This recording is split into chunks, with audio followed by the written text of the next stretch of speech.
Hello everyone, my name is John Zachary Siergala. I'm from 10A Newton, and today I will be sharing with you the second part of my ESP exam. I will be discussing about the concept of conscience, and by the end of this video, I hope it would have cleared some questions you have about the specific trait that all of us have in our minds. So let's start with it. I will actually be discussing this with you through the form of terms that I find interesting and connected with our topic of conscience. The first is conscience itself. Conscience is a little voice in our heads that tells us the difference of good and bad. And it has a big effect on our emotions and what we feel, in the way that whenever we do something, afterwards we're gonna feel something, whether positive or negative, because of our actions. And that happens because we have conscience inside of us that tells us what is good and bad. And coincidentally, the next two terms on this list are good and bad. And I just want to add that whenever we do something bad, it's just gonna be worse afterwards, because conscience is connected with our emotions and they're really interconnected. So the worse we do in our actions, the more negative we're going to feel. And there's also a more positive part to that. And I want you to know, as the viewer, that there's always a good and a bad side of things. It's just that with conscience, you're gonna feel better or worse when you do better or worse. So the next term on this list is sympathy. This is connected to conscience in the way that we sympathize with other people, we understand and we connect with them through this conscience that we have. Without conscience, we wouldn't know how we ourselves feel. We wouldn't know emotion and we wouldn't know feeling. And therefore, we wouldn't understand how other people felt. And the next term on this list is actually empathy. And similarly to our previous term, empathy is how we connect or how we feel each other.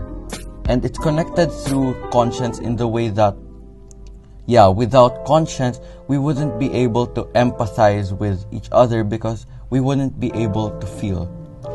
Next, we have the term guilt. And this is one of those emotions that I was telling you about earlier. Conscience is connected with us through our emotions. And since it tells us what is good and bad, it's also gonna tell us when to feel guilty or shameful. Because when we do something bad, our conscience is gonna tell us that we should feel guilty, because there is nothing done wrong without regret. We will always feel guilty and shameful for all the bad actions that we don't apologize or make up for. And I think that's really important in this topic that we're talking about today. Finally, on this list, we have the term peace, or more specifically, inner peace.